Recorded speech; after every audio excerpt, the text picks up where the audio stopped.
UP और उत्तराखंड की खबरों के लिए एबीपी गंगा को सब्सक्राइब करें और बेल आइकन दबाएं। तो चलिए अब पहली प्राइम खबर की हम बात करते हैं। जेई यौन शोषण मामले से जुड़ी हुई सबसे बड़ी खबर, जेई के घर से सीबीआई को तलाशी के दौरान 8 पेन ड्राइव मिली है। जेई के घर से पेन ड्राइव मिली, 8 पेन ड्राइव मिली हैं, जिसमें करीब 100 के करीब वीडियोस हैं, 600 से ज्यादा बच्चों के यौन शोषण के फोटोज हैं। बांदा हमीरपुर के बच्चों को सबसे ज्यादा शिकार इस हैवान ने बनाया, लिहाजा वहीं के बच्चों के सबसे ज्यादा वीडियोस और फोटोज हैं। आरोपी के ठिकानों से सीडी, वीडियोस के कई गैजेट्स भी मिले हैं। अब यौन शोषण और पोर्नोग्राफी मामले में सुनवाई के बाद आज अदालत सीबीआई की ओर से रिमांड की अर्जी पर फैसला करेगी। 50 से ज्यादा बच्चों के यौन शोषण मामले में सीबीआई ने चित्रकूट में तैनात जूनियर इंजीनियर राम भवन को गिरफ्तार करने के बाद उसे रिमांड पर लेने की मांग की थी। वहीं अदालत में आरोपी पक्ष की ओर से समय की मांग करने पर आज 19 नवंबर की तारीख दी थी, यानी कि आज इस मामले में सुनवाई होगी। रिमांड सीबीआई को मिलेगी या नहीं ये कोर्ट तय करेगा, लेकिन संभावना इस बात की ज्यादा जताई जा रही है कि सीबीआई को रिमांड मिल जाएगी। और ये भी संभावना है कि इसको हो सकता है दिल्ली लाया जाए ज्यादा पूछताछ के लिए, क्योंकि ये सिर्फ यूपी में ही नहीं, इसका कनेक्शन इंटरनेशनल भी बताया जा रहा है। तो राम भवन की इस कड़ी से बहुत कुछ खुलासा हो सकता है। कई कड़ियों तक पहुंचने की कोशिश सीबीआई की टीम करेगी, जैसे इस तक पहुंचे और इसके जरिए अब इसके दूसरे साथियों तक पहुंचने की कोशिश। और इस खबर पर अपडेट देंगे हमारे संवाददाता मोहम्मद मोइन। सुनवाई कितने बजे है और इस मामले में जो जो नए खुलासे हुए हैं वो आप जरूर दर्शकों को बताएं, ताकि जितने भी परिजन देख रहे हैं जिनके घर में छोटे छोटे बच्चे हैं वो सतर्क रहें, अलर्ट हो जाएं इस तरह के लोगों से। बताइए क्या क्या मिला उसके घर से। देखिए, जो शैतान जूनियर इंजीनियर है राम भवन, उसको सीबीआई ने 5 दिन की रिमांड मांगी है।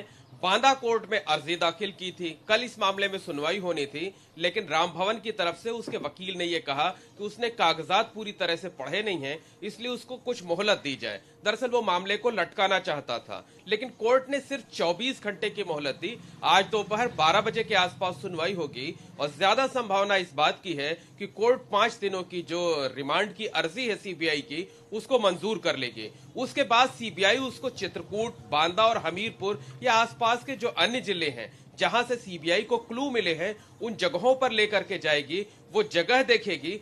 दरअसल सीबीआई को अब इस मामले में सबूत जुटाने हैं, गवाहों की एक लिस्ट तैयार करनी है, ताकि अदालत में जब इस मुकदमे का ट्रायल चले तो राम भवन को सजा दिलाई जा सके। आपको बता दें कि 50 से ज्यादा बच्चों के यौन उत्पीड़न का, उनकी पोर्नोग्राफी करने का आरोप है, लेकिन किसी एक ने भी इस मामले में शिकायत नहीं की है। सीबीआई को इस मामले में खुद ही केस दर्ज करना पड़ा था। तो सीबीआई के सामने एक अहम चुनौती मोइन इसके पीछे की वजह क्या परिवार वालों को पता ही नहीं चलता था कि उनके बच्चों के साथ ऐसा हुआ है, या फिर परिवार वालों को बेइज्जती का डर लगता था, इज्जत जाने का खतरा लगता था, वो पुलिस के पास नहीं जाते थे? देखिए, कई वजह है, एक वजह नहीं कही जा सकती, कई वजह है।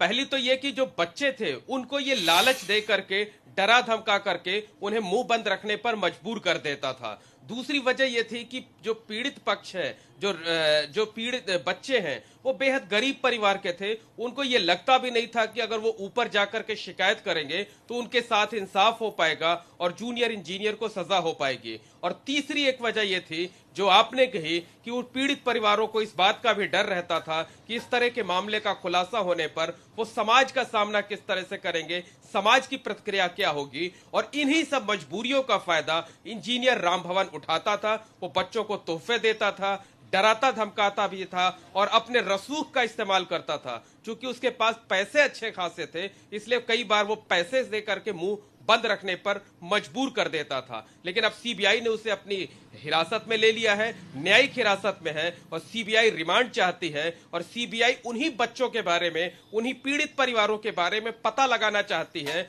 जिनका यौन शोषण उसने किया, जिन बच्चों की अश्लील क्लिप तैयार की। और सीबीआई की पूरी कोशिश होगी कि उन परिवारों से शिकायत ली जाए, ताकि जब मुकदमा कोर्ट में चले तो इसके खिलाफ सबूत हो, गवाह हो, पीड़ित खुद सामने आए और जूनियर इंजीनियर राम भवन को सजा भी दिलाई जा सके। जी मोइन, आप नजर बनाए रखें इस खबर पर, अपडेट्स के लिए आपके पास आते रहेंगे। फिलहाल आपका इस तमाम जानकारी के लिए बहुत शुक्रिया। तो सभी परिजन इस खबर को देखने के बाद अलर्ट हो जाएं, सतर्क हो जाएं।